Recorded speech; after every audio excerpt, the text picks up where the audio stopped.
folks all good, that sun is shining. Ay, chillin' with my feet kicked up like I ain't trying.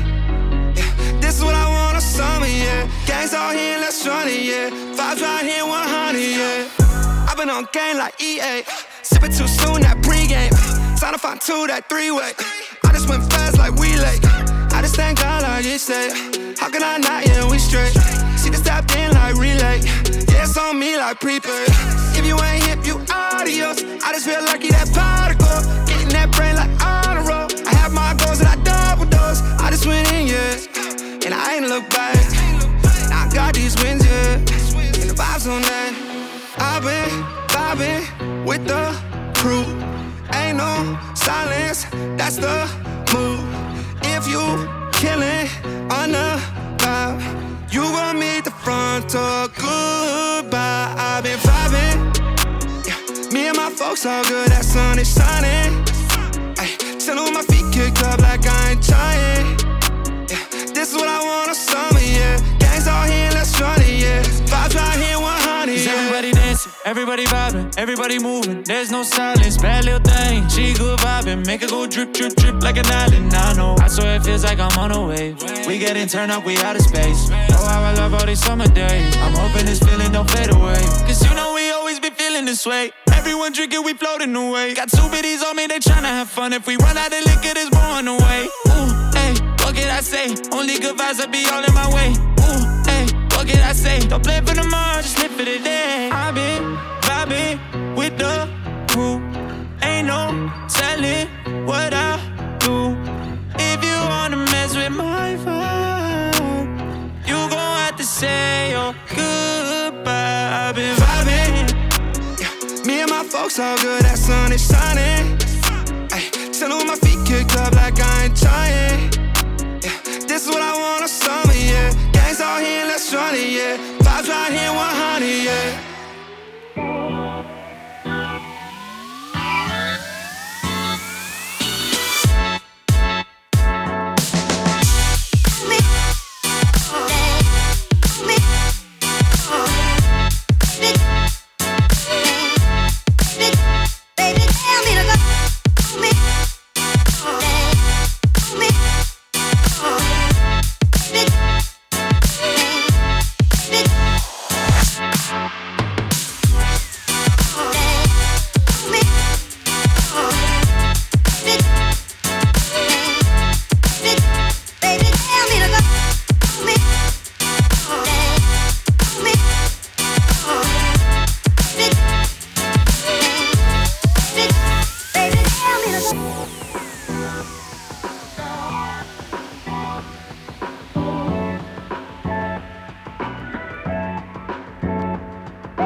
Who knew I would make it this far? They hated, they never believe me. Yeah, I would never drop the ball. I know I make it look easy. Yeah, Mayweather with the defense. I don't care what a critic got to say. I got them picking up the pieces. That to me, you really playing with your life. I'm about to come and run it all back. I'm the new era, about to snap back. You ain't fitting for it, cause you all cap like. Hold up. I shoot my shot, wait, hold up. I'm really about to run this go up. You know it's all net when it go up. Ain't got no other plans, you don't need to understand, ayy. We on overtime, you don't need to understand, ayy. You just show them how to do it when you don't know what to say. Tell me how you plan to win if you plan to play the same. Moving fast, already gone, yeah, but you bringing me back. Try to double cross me, dog, just let me relax. Stop assuming what we doing. Keep it moving, what we doing. Cause it can get dangerous. Cause it can get dangerous. Cause it can get dangerous. Ay, please don't play no games with me, I promise I'm too much. Ay, I can never let up even if you had enough. Ay, this ain't for the faint of heart, we always playing rough. I had enough, it ain't luck. I needed a vision, I needed ambition, I needed a mission to beat in submission with no intermission. I see the collision, the crash in the distance, they coming off track, no. Now when they ask what's the motive, don't talk, I just show them. They all about to see what I mean in the moment. I gotta keep going, I'm shaking the dice and I'm keeping it rolling, they already know. Ain't got no other plans, you don't need to understand, ayy. We on overtime, you don't need to understand, ayy. You just show them how to do it when you don't know what to say. Tell me how you plan to win if you plan to play the same. Moving fast, already gone, yeah, but you bringing me back. Try to double cross me, dog, just let me relax. Stop assuming what we doing. Keep it moving, what we doing. Cause it can get dangerous. Cause it can get dangerous. Cause it can get dangerous. Run it, I can't take no loss. I don't even know what it costs. I hit the ground, then it go off. Yeah, hit the ground, then it go off. Yeah, I can't take no loss. I don't even know what it costs. Yeah, I hit the ground, then it go off. Yeah, hit the ground, then it go off. Yeah, run it. Ooh, I really feel it's my time, think it's my year. Yeah, I really feel it's my time, think it's my year. Yeah, I really feel it's my time, think it's my year. Yeah, I really feel it's my time, think it's my pen ready. Used to hold myself back, my self-esteem damn petty. Gotta keep on chugging, ran through everything in front of me. Might smoke bed in heaven, got a whole agenda. Can't aspire to get ahead, so bump that, it's no surrender. Got a dollar flipped up, I'm trying to get it in FT to get them when they're hand and crypto. Learn how to fix that. I don't really hold out of books, but I'ma learn how to fix that. Some opportunities that never come unless you paying attention, so no, I can't miss that. Moving, MVP, I got the record, I might have to prove something. Big jumper worthy, they gon' have to retire my jersey early. Whole crew coming, had to work something, cause I had nothing in my pocket. Yeah, I did all that. Big plans, partners trying to make profits. Yeah, I did all that. Work, sweat, and tears breaking, even no ends. Yeah, I did all that. Had to make it happen. Putting hours in my practice, I did all that. Yeah, I can't take no loss. Yeah, I don't even know what it costs. I hit the ground, then it go off. Yeah, hit the ground, then it go off. Yeah, I can't take no loss. Yeah, I don't even know what it costs. Yeah, I hit the ground, then it go off. Yeah, hit the ground, then it go off. Yeah, run it. Ooh, I really feel it's my time, think it's my year. Yeah, I really feel it's my time, think it's my year. Yeah, I really feel it's my time, think it's my year. Yeah, I really feel it's my time, think it's my big dog, walking big talk, young veteran, living legend, bet I'm better than them. This is my ship, I'ma jack it like Letterman. Y'all better not let them in, they gon' rotate this, so I keep the pedaling. Started a chain, the cycle is heaven sent. This is from God, but I'm not your reverend, not in the pulpit. I'm a pit bull in this element, yeah. Said you gon' pull up, then settle it, yeah. I've been married to this hustle, this is my ring, watch out step in it, yeah. And I ain't even got a yard, but I'ma get it here. Watch out touchdown, pulling plans out the clutch. Everybody getting crushed, the cut down is for us now. Have to work something, cause I had nothing in my pocket, yeah, I did all that. Big plans, partners trying to make profits, yeah, I did all that. Work, sweat, and tears breaking, even no ends, yeah, I did all that. Had to make it happen, putting hours in my practice, I did all that. Yeah, I can't take no loss, yeah, I don't even know what it costs. I hit the ground, then it go off, yeah, hit the ground, then it go off, yeah, I can't take no loss, yeah, I don't even know what it costs. Yeah, I hit the ground, then it go off, yeah, hit the ground, then it go off, yeah, run it. Ooh, I really feel it's my time, think it's my year. Yeah, I really feel it's my time, think it's my year. Yeah, I really feel it's my time, think it's my year. Yeah, I really feel it's my time, think it's my. Yeah.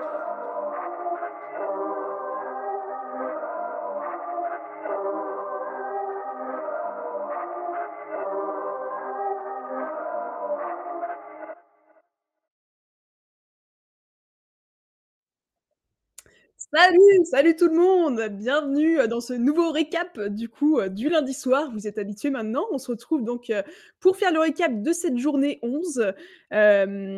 Du coup voilà, je vais accueillir tout de suite mes 2 chroniqueurs adorés qui sont là tous les lundis soirs. Salut Jules, salut Alexis, comment allez-vous? Salut à tous. Salut à tous. Alexis qui montre ses cheveux qui ne sont plus là. Cheveux disparus. Salut Macabre soirée. Sombre histoire. Et merci du coup Magentobix, je sais pas comment ça se dit ton pseudo, mais en tout cas merci pour le follow, c'est très gentil. Salut Lizou, salut à toi, on voit les habitués qui sont là, c'est cool, ça fait plaisir. Du coup, donc aujourd'hui, donc on fait le récap comme d'habitude donc de cette journée 11. Petit changement par rapport à d'habitude, du coup, on n'aura plus de page Coupe d'Europe désormais à la fin. On a pris la décision de la supprimer et de l'inclure un petit peu en fait en même temps qu'on parle des matchs de Betclic Elite, histoire de raccourcir un peu l'émission. Je pense que c'est pas la partie qui vous intéressait le plus non plus. Ça va nous faire moins de boulot aussi, en particulier pour moi avec les visuels à faire. Donc voilà, c'est une décision qu'on a prise et bon, on espère que ça vous ira quand même. On en parlera quand même des résultats Coupe d'Europe, mais juste on le fera en même temps que le reste, quoi. Donc voilà pour ce soir. Salut Yoyosko, comment vas-tu? Ce soir, on aura, comme vous l'avez sans doute vu sur les réseaux, la visite du coup de Hugo Benitez de la JL Bourg. Donc ça arrivera en fin d'émission, après les débriefs de match, si tout se passe bien, on verra. Mais voilà, ça devrait se passer comme ça. On est très content d'avoir un nouvel invité encore ce soir. Donc voilà. Sur ce, je pense que j'ai tout dit. Est-ce qu'on partirait pas pour le débriefer ce premier match? Allez, on chauffe. Et avant ça, Yoyosko qui dit « Oula, coupe d'été, Alexis ». Je pense que tu en as pour toute la soirée, mon pauvre. Oui. Bah, c'est ça les paris perdus. Hein. Bref. Katia, c'est vrai qu'il dit « Pas de souci pour moi de ne pas avoir l'Europe. Un spécial Betclic, c'est génial ». Et ben voilà, c'est parti. Match numéro 1. Strasbourg vs Le Portel. 2 équipes sur des dynamiques bien différentes, car si Strasbourg et Le Portel ont tous les deux côtoyé la zone rouge cette saison, la SIG restait avant ce match sur 2 victoires en Betclic Elite, alors que Le Portel était sur 2 revers. Et ce sont bien les Alsaciens qui ont pris les devants dans cette partie, creusant même rapidement un petit écart. Le Portel est revenu plusieurs fois au contact, porté notamment par un très grand Nadir Ifi qui termine à 32 points, à 9 sur 10 à 2 points, 4 rebonds, 4 passes, 8 fautes provoquées et 32 dévals. Ça n'aura malheureusement pas été suffisant pour l'emporter. En face, il y a notamment un très grand Matt Mitchell qui lui termine avec 30 points et 19 d'évaluation. Il est co-MVP comme vous le voyez avec Léopold Cavalière qui a certes moins scoré, il a mis 14 points mais qui était très propre à 6 sur 9 au total au shoot et qui ajoutait 8 rebonds pour 19 d'évaluation également. Strasbourg se donne de l'air et continue sa remontée au classement avec donc une 3e victoire consécutive alors que Le Portel reste seul dernier de Betclic Elite avec une 3e défaite de rang. Si on commence justement par Le Portel, est-ce qu'on est déjà de retour dans une situation d'urgence pour les Stellistes alors qu'on les croyait enfin lancés il y a un mois? Pour les Stellistes, en effet, voilà, ils sont de retour dans un contexte un peu compliqué. Là, ils sont vraiment dans la balance et vraiment en termes négatifs. Ce qui est dommage, en fait, c'est que forcément, Le Portel n'a pas un banc extrêmement prolongé quand on voit que les jeunes comme Kenny Kassiaman ne jouent pas énormément. Et donc, forcément, quand on a un effectif un peu plus réduit, eh bien, la priorité, c'est que chacun doit apporter son maximum, en particulier les joueurs américains. Et malheureusement, ce n'est pas forcément tout le temps le cas. Alors, on avait Emmanuel Zekwezi qui était extrêmement performant en début d'année, enfin en début de championnat, ce qui est un peu moins le cas maintenant. Ronald Curry, c'est pareil, je pense qu'on en attendait mieux. Ryan Mikesell et Terry Allen, voilà, c'est pareil, c'est pas des noms qu'on entend souvent faire des stats extrêmement ronflantes. Voilà, la seule un peu lumière dans cette pénombre stelliste, c'est Nadir Ifi qui continue de monter en puissance, qui, je pense, est en train de s'imposer comme l'un de ses leaders de cette équipe avec Benoît Mangin qui revient de blessure.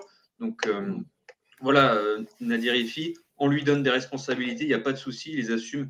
32 points, c'est exceptionnel, on ne voit pas ça tout le temps dans le championnat de France, avec un bon pourcentage de réussite qui plus est.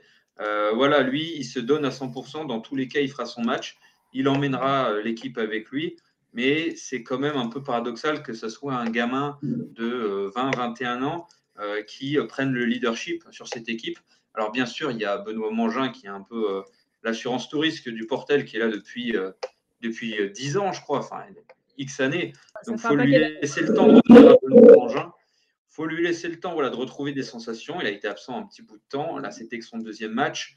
Donc voilà, laissons-lui le temps de revenir un peu, parce que c'est vrai qu'en tant que meneur, il a en plus un rôle essentiel, évidemment, dans la distribution du jeu, dans l'équipe. Donc il peut, quand il sera revenu vraiment à 100%, etc., faire encore plus de bien à cette équipe.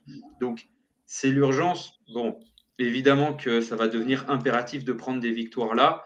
Mais bon, si Benoît Mangin retrouve son vrai niveau d'avant-blessure, bon, ça pourrait être possible, même sachant qu'il si avait il mis va un falloir en attendre plus. Oula, j'ai un retour son, je ne sais pas chez qui. Non, c'est bon. Mais oui, il avait quand même fait un très gros match la semaine dernière à Paris pour son retour où il avait sorti une ligne de stats assez démente quand même. Ouais, c'est ça, surtout au niveau passe, c'était assez fou. Donc voilà, après, voilà, ce qu'il faut pointer du doigt ici, c'est peut-être l'investissement des joueurs étrangers qui doivent apporter plus. Concernant Strasbourg, ça va quand même beaucoup mieux. Là, on est sur donc un 3e succès d'affilée, comme on le disait. 4e, même si on compte la Bessel, du coup, jusqu'où peut aller cette équipe de Strasbourg maintenant qu'elle semble totalement libérée là? Eh ben, c'est une question à laquelle on n'a pas forcément de réponse parce que quand on voit des joueurs reprendre confiance comme Marcus Keane, Matt Mitchell en mode MVP à tous les matchs depuis que ça va mieux, depuis qu'il y a Luca Banchi. Enfin voilà, je pense que on était d'accord sur le fait que sur le papier, la SIG avait un effectif de qualité. Avec le renfort, il n'y a pas si longtemps, de Paul Lacombe, ça rajoute encore de l'importance et de la densité à cet effectif. Et ouais, ça fait partie de ces équipes qui sont pas bonnes à prendre parce que là, sur ce match, ils ont pris le lead assez rapidement. Ils n'ont jamais paniqué. Et voilà, ça fait du bien de voir la SIG, en tout cas pour les supporters strasbourgeois. Ça doit faire du bien, là, ces 3-4 victoires de suite. Et puis voilà. Moi, je pense au Mans, là, du coup, qui va recevoir la SIG, qui a besoin de victoire et qui reçoit la SIG dans cet état de confiance-là. Ça va pas être simple, ce match. C'est deux dynamiques opposées. Ah, c'est clair. Je vous propose de passer à la suite. Allez. Le match qui ne fait pas plaisir à tout le monde. Voilà, ça va fâcher un peu pour Alexis et moi. Ça va être beaucoup plus sympa, du coup, pour Jules, ce match. C'était le match à ne pas perdre pour nous dans le récap. On peut même l'appeler le derby du récap, je pense, mais bref. On avait donc l'équipe de Roanne qui s'était rassurée avec 2 victoires en une semaine face à Gravelines et Fos, face à une équipe de Cholet qui avait enchaîné les victoires ces derniers temps. J'ai noté dernière défaite en date, c'était le 2 novembre en Super Cup face à Oradea, et en Betclic Elite, il fallait remonter du coup jusqu'au 4 octobre avec leur unique défaite face au Mans. Enfin, unique jusqu'à ce moment-là. Donc voilà, une grosse bataille. Cholet avait pris un meilleur départ, mais dès la fin du premier quart-temps, Roanne a passé la seconde pour mener 18 points après les 10 premières minutes. Voilà, c'est Cholet qui était rapidement mené, qui est revenu, qui était à seulement 3 points à la mi-temps. Mais en fin de compte, voilà, Roanne, à chaque fois, on a remis un coup. Et surtout dans le dernier quart-temps, avec un 29-10 qui fait que le score est très large à la fin et qui permet donc de gagner à Vacheresse. Ils ont été beaucoup à apporter du côté rouennais. On pense notamment à Yanis Morin, Kyle Foster ou Stéphane Moody. Mais voilà, le grand artisan de cette victoire se nomme Ronald March, comme vous pouvez le voir à l'écran. Il a sorti une ligne de stats qui prouve qu'il n'a pas volé son étoile de All-Star. 28 points, 8 rebonds, 6 passes, 37 d'évaluation. Du côté de Cholet, c'est forcément plus compliqué statistiquement, mais on pourra quand même noter la nouvelle ligne de stats bien noircie de Boris Dallot qui en termine à 12 points, 6 rebonds, 5 passes et 16 d'évaluation. Si on commence par Cholet, justement, comment est-ce que vous jugez cette défaite? Est-ce que pour vous, c'est plutôt, bon voilà, c'est pas inquiétant, c'est une première défaite depuis longtemps, ou est-ce que c'est plutôt, voilà, ça fait quelques matchs qu'on était moins bien et qu'il y a un moment où ça allait pas passer, quoi? Ouais, je serais plutôt tenté de partir sur la seconde option que tu proposes, hein, c'est-à-dire que on voyait bien le match contre Gravelines, les matchs de Coupe d'Europe, que même le match de Blois, que le banc n'apportait plus vraiment autant qu'auparavant. Et voilà, je pense qu'il y a aussi une certaine forme de fatigue qui s'accumule avec la Coupe d'Europe, notamment en termes de pic de forme. puisque bon, en soi, la trêve, voilà, il y a eu la trêve il n'y a pas très longtemps, mais en termes de pic de forme, puisque c'est une équipe qui devait être compétitive dès le début septembre, et là, je pense que voilà, sur le pic de forme, on commence à descendre et à être un peu dans le creux de la vague. Donc forcément, voilà, c'est des stratégies tout simplement de performance athlétique. On les paye un peu maintenant, mais voilà, en soi, ça allait craquer un moment ou un autre. Il ne faut pas se voiler la face. Maintenant que ça ait craqué, enfin, c'est plus un craquage là, c'est carrément Moïse qui sépare la mer en deux. Bon, il y a quand même au niveau des attitudes des choses qui laissent à désirer, en particulier sur le dernier quart-temps. Voilà, c'est une bonne gifle, un aller, un retour. Bon, maintenant, ça va redonner peut-être un peu d'humilité aussi à tous les joueurs et retravailler voilà, repartir travailler sur des bonnes bases. Mais voilà, des matchs aussi sans adresse, hein, c'est le pari d'une zone. Hein, on n'a pas eu d'adresse à 3 points. Bon, ben voilà, hein, tant pis. Hein. Le bateau coule. Hein. On n'a pas eu d'adresse à 3 points quand en face, il y a quand même eu un 14 sur 28 à 3 points. Certains oui. diraient que c'est presque 50% de réussite. Je vous laisse retrouver cette ref. Bon, Yo qui dit allez, bonne soirée à tous. Bon, ça c'est supporter de Cholet. Katia qui dit pas le droit de chambrer Jules. Si, on a dit dès le début sur cette émission qu'on avait le droit de chambrer et de faire preuve de mauvaise foi, on l'acceptera. Et Yosko qui ajoute je ne suis pas comme ça.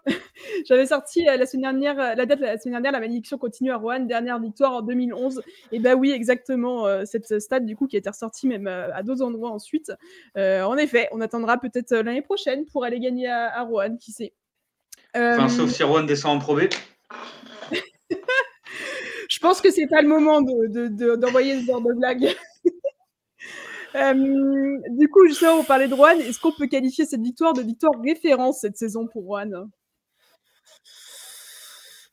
Victoire référence, oui, surtout vu l'état de la dynamique qui était pas forcément hyper positive avant ce match. Bon, si, il y a eu le match de coupe à Gravelines qui a fait du bien dans les têtes.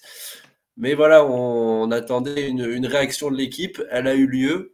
Et collectivement, parce qu'on voit que, oui, Ronald March, MVP, 37 déval, mais tu en as parlé, hein, Kyle Foster a aussi été hyper présent et pas que, c'est pas qu'un shooter, on a pu le voir notamment dans le carton égalé avec quelques highlights et monté au cercle plusieurs fois, c'était plaisant. Voilà, Yanis Morin t'en a parlé, Stéphane Moody a été très bon, Kadri aussi a mis quelques shoots importants, on n'en a pas trop parlé, mais des shoots qui ont fait mal à son club formateur. Comme Yanis Morin aussi. Ouais, et oui, aussi, gros chantier des deux anciens shootés. Voilà, que dire si ce n'est que ça permet de faire un petit boost au niveau de la confiance avant de recevoir demain l'ogre des Metropolitans 92.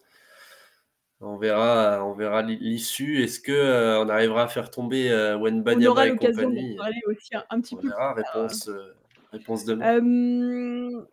Jocelynho qui arrive en disant bonsoir et qui nous scande déjà Hugo dans le chat. Petit rappel pour ceux qui arrivent, la visite d'Hugo Benitez du coup tout à l'heure, ce sera plutôt en fin d'émission après les débuts de match. Donc voilà, restez dans le coin et il arrive tout à l'heure. On passe à la suite ? Oui, vas-y. En tout cas, juste avant, pour revenir sur ce que tu disais, Alexis, sur le côté humilité, on en a parlé, Sonia, hors live, mais le côté humilité des joueurs, Cholte est à souligner. Je veux dire, dans le comportement, vraiment, on sent qu'il y a un groupe qui est très sain. Et les gars se prennent pas la tête. Après, bon, effectivement, c'était un soir sans où Roanne a su sortir aussi de bonnes séquences défensives collectivement. Et ouais, c'était pas simple. Mais voilà, je voulais insister sur et pas chambrer. Je ne chambrerai pas. Je suis content de la victoire. Mais par contre, voilà, c'est une très très belle équipe de Cholet et on souhaite au moins un top 8. Après, on t'en aurait pas voulu nous chambrer aussi, hein. Honnêtement, si on avait gagné. Non, là, c'était totalement légitime, hein, pour le coup. Bon. Non, mais du coup, ce que je veux, c'est parce qu'à la Mailleraie, vous mettre la même correction, je suis pas sûr. mais d'être indulgent si jamais il y a des fêtes à Ouais, Cholet. c'est ça, en fait, tu prépares le terrain, hein, c'est ça. Il prépare ses pions. Allez, la suite, du coup. Gravelines vs Le Mans. Et c'est là encore l'histoire d'un match entre deux équipes qui avaient grand besoin de gagner pour se rassurer. Le Mans, après son superbe début de saison, restait avant ce match sur 3 défaites d'affilée, alors que Gravelines, de ce côté, venait d'en enchaîner 4 en championnat. Si les Gravelinois avaient pris un meilleur départ, ils ont dû faire face à des Manceaux très accrocheurs qui n'ont pas rendu les armes facilement. Les Manceaux qui avaient même égalisé à 72 partout à 3 minutes de la fin sur un drive de Brinton Lemar. Seulement après ça, voilà, le BCM a mieux terminé avec un 10-2 qui leur permet de s'imposer à Sportica. Première réussite donc pour Laurent Loniam qui a pu compter sur l'ensemble de son équipe dont il est difficile de sortir un nom tant tout le monde semble avoir apporté. Le MVP, quand même, à l'évaluation, c'est encore une fois le guerrier polonais Dominik Olejniczak qui finit avec 16 dévals. Côté MSB, ça continue donc de chuter avec une 4e défaite consécutive qui les pousse à la 8e place. Est-ce que vous êtes inquiet pour cette équipe du Mans qui semble un peu à la peine quand même en ce moment? C'est plutôt compliqué, oui, pour Le Mans. 4 de chute, j'ai envie de dire. On sent que ces 4 matchs correspondent aussi à l'absence de Terry Tarpé. Donc ça, voilà, c'est des faits, mais quand même, je pense que voilà, il est aussi moteur de ce groupe. Voilà, après, il y a les retours de blessures de Kazaka Jamikin et de Brinton Lemar. Faut retrouver un peu de collectif, bien sûr, mais ce que je constate, c'est qu'il y avait des joueurs qui apportaient énormément en début de saison et qui jouaient en fait qui jouaient plus du fait des blessures. Et je pense notamment aux 2 jeunes Kenny Baptiste et Marcus Gomis, et qui depuis jouent un peu moins forcément. Hein, voilà, c'est vrai que là, c'est réduit. Hein. Je vois 7 minutes pour Kenny Baptiste et 3 minutes pour Marcus Gomis. Et oui, voilà, donc bon, bah, c'est sûr qu'ils ont apporté, en même temps, ils le savaient qu'ils n'étaient pas les premiers dans la rotation. Donc avec le retour voilà, des autres, c'est un peu plus compliqué pour eux. Et d'autant plus quand on voit que Le Mans perd maintenant. Donc voilà, va falloir à tout prix se rassurer. Bon, là, à Gravelines, en plus, avec le changement de coach, c'était pas aisé. Mais à domicile, il va falloir, je pense, enchaîner le plus vite possible à Antares dès que l'occasion va se présenter, histoire de mettre de côté cette page un peu sombre, cette page un peu ternie de leur championnat, là, leur dynamique actuelle. Côté BCM, voilà, est-ce qu'on peut dire nouveau coach, nouvelle dynamique? Est-ce que Gravelines peut enchaîner désormais, sachant que quand même leur prochain match, ils reçoivent un gros client puisqu'ils reçoivent le Limoges CSP? Bah, pour répondre directement à la question, est-ce qu'il peut enchaîner en allant jouer contre le CSP? Ça... Franchement, c'est pas aisé. Mais en tout cas, le côté changement de coach, on a pu le voir aussi du côté de Strasbourg. Là, Laurent Leniam, premier match, et son équipe qui limite le MLB à 74 points. Une belle performance où il n'y a pas eu visiblement beaucoup comment dire, une bonne répartition de la marque, du partage de la balle. Ça a plutôt été cohérent. Et ouais, je pense que, en tout cas, s'ils s'appuient sur ce qu'ils ont montré défensivement, ça peut-être créer une petite surprise contre le CSP. Parce que oui, pour l'instant, gagner contre le CSP, vu la dynamique, c'est une équipe comment dire, pas en reconstruction, mais qui a besoin de temps, je pense, encore pour s'accommoder au système de jeu de Laurent Leniam. Mais pourquoi pas essayer de faire un bon coup face au CSP. Du coup, ouais, c'est des matchs importants. Bon, après, c'est vrai que le BCM, je pense, aurait bien envie d'enchaîner, même si c'est face à Limoges. Pour revenir rapidement sur Le Mans, voilà, on en parlait tout à l'heure, ça reçoit Strasbourg qui est bien plus en confiance qu'en ce moment. Ça va être un match important quand même pour Le Mans aussi. Hein,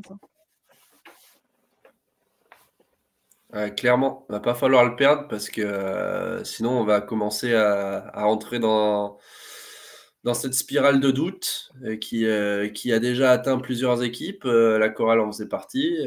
Maintenant, pour s'en sortir, quand on a des blessés, c'est pas aisé. On a pu le voir aussi avec Nanterre qui, on en reparlera, commence peut-être à à sortir un peu la tête de l'eau par rapport à ça, mais c'est les aléas, on va dire, de ce championnat de France, enfin de tout championnat, hein. Les blessures redistribuent un petit peu les cartes, donc voilà. C'est vrai qu'il y a beaucoup de séries, je trouve, cette saison, que ce soit des séries de victoires ou séries de défaites, il y a pas mal de séries, c'est un peu particulier comme début de saison, mais c'est intéressant en soi. On passe à la suite. Allez. Match suivant, du coup. Yes. Boulogne-Levallois vs Fos-sur-Mer. S'il y a un duel qui semblait bien déséquilibré ce week-end, c'est sans doute celui-là. Les Mets qui restaient avant ce match sur 8 victoires consécutives, alors que du côté de Fos, on cherchait à stopper une série de 5 défaites de rang. Et la logique fut malgré tout respectée, puisque comme le Boulogne-Levallois en a l'habitude, ils ont pris tout de suite les devants dans cette partie, creusant un écart avant de bien gérer sur la suite du match. Il y aura bien eu un rapproché à 7 points de Fos en fin de partie, mais les Bayers partaient certainement de trop loin et se sont frottés. Encore une fois, un Victor Wembanyama impressionnant. Des petites stats, c'est qu'il est le 9e joueur français de l'histoire seulement à réussir 4 perfs à plus de 30 points. Il est le seul français à l'avoir fait sur 4 matchs consécutifs. Il est le 3e joueur à passer les 500 points en Betclic Elite avant ses 19 ans, sauf que lui, il a fallu 44 matchs, alors qu'il en a fallu 51 pour Antoine Rigaudot et 52 pour Tony Parker. Donc voilà, ça c'est les stats sorties par Pro Bowlers, encore une fois, qui nous régalent à chaque fois, et il risque d'y en avoir pas mal d'autres. Toujours est-il que voilà, avec la défaite de Cholet, les Mets sont désormais seuls leaders du championnat, alors que de son côté, Fos est toujours dans la zone rouge, avec un déplacement périlleux en plus à Cholet dès demain. Donc voilà, si on commence par parler de Fos, c'est la 6e défaite consécutive. Est-ce qu'il commence à y avoir vraiment urgence là à Fos? Et oui, eux aussi, une spirale négative, un peu comme le Portel, ça descend, ça sombre, mais sans bruit. Rémi Valin était quand même assez content de la performance de ces hommes, dans la mesure où ils ont recollé quand même sur la fin. Ils ont recollé, ils ont peut-être même pu les faire douter un petit peu. Boulogne-Levallois, peut-être, qui a joué avec un peu trop de suffisance, un peu trop de folie. Voilà, c'est sûr que, comme tu le disais en intro, c'était un duel déséquilibré. Vraiment, la victoire aurait relevé de la légende et du mythe, très clairement. Il y a des bonnes choses, encore une fois, ils finissent pas si loin que ça en soi, mais bon, encaisser 96 points, c'est dire adieu à la victoire, forcément. Voilà, on en discutait un peu hors live. Est-ce que Fos a les moyens de se réajuster à la trêve hivernale, donc au mois de janvier, changement de coach, changement de joueur? Si ce n'est pas le cas, c'est compliqué, puisque évidemment, quand on est dans une spirale comme ça, comme celle-ci, qui est macabre, il faut créer un électrochoc. Et voilà, s'il n'est pas créé, c'est plus compliqué, on va dire, des joueurs de repartir alors qu'ils sont dans des habitudes assez compliquées. Je me doute bien que d'aller à l'entraînement ou de jouer les matchs avec ce statut de dernier, de celui qui ferme la marche, bon, c'est pas le plus joyeux des habitudes, quoi. C'est pas évident, c'est clair. Ouais. Du côté du coup des Mets, qu'est-ce qui vous impressionne de plus, vous, chez ces Mets? C'est forcément numéro 1, c'est le MVP qui semaine après semaine confirme qu'il est capable aussi, surtout, d'enchaîner les performances. Parce que oui, il y a des joueurs qui sont capables de claquer des doubles-doubles, voire quasiment des fois des triples-doubles sur un match, sortir une grosse perf, voilà. Mais là, ça relève vraiment de l'incroyable. Mais c'est pas que du talent, hein, c'est beaucoup de travail depuis son passage de Nanterre, Lasvel et maintenant au Metz, il a vraiment évolué. Et au-delà de ce qui m'impressionne, c'est donc sa facilité à porter offensivement, mais aussi à régaler ses coéquipiers et à les mettre en valeur, parce qu'on voit Hugo Besson, Tremont Waters au niveau de la traction arrière, c'est très très solide, mais chacun, je pense, a trouvé son rôle, sa place, et ça fonctionne bien pour l'instant au niveau des Mets, orchestré par Vincent Collet.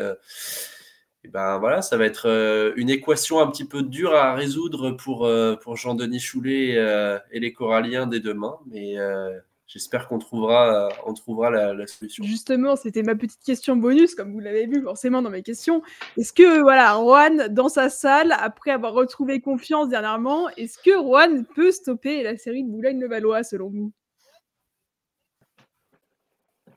Bah, j'aurais bien envie de dire oui. Déjà, quand on en parlait lundi dernier, on se disait cette série entre Cholet, les Mets et après, je crois qu'on va à Dijon, il me semble. Ça, ouais. C'est pas des cadeaux.